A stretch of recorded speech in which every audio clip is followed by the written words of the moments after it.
عارف ان اسنانك ممكن تبوظ من غير ما تحس؟ في عادات يوميه بسيطه جدا لو عملتها اسنانك هتشكرك طول العمر. فصلي على النبي ويلا بينا. واول عاده معانا هي التدخين. اكيد مش محتاج اقول لك ان التدخين مضر.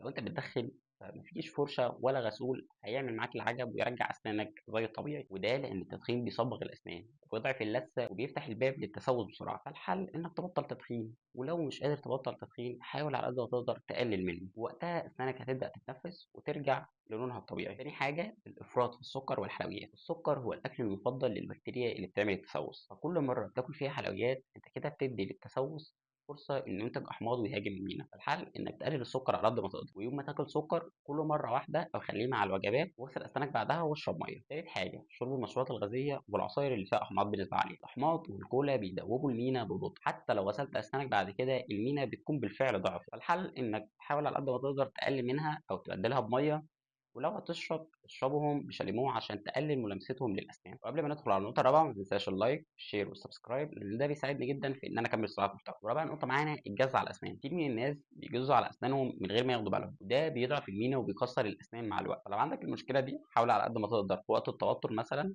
تلهي نفسك باي حاجه تانية، او في وقت الليل لو انت بتجز على اسنانك وانت نايم تعمل واقي اسنان بالليل. الاربع حاجات دول لو بطلتهم اسنانك بس مش هتبقى انضف، لكن هتعيش معاك عمر اطول من غير وجع او الم. عايزك بقى دلوقتي في الكومنتات قول لي ايه اكتر عاده من الاربع عادات دول انت ناوي تبطلهم دلوقتي مش هتعملهم تاني. في النهايه ما تنساش اللايك والسبسكرايب، وسلام.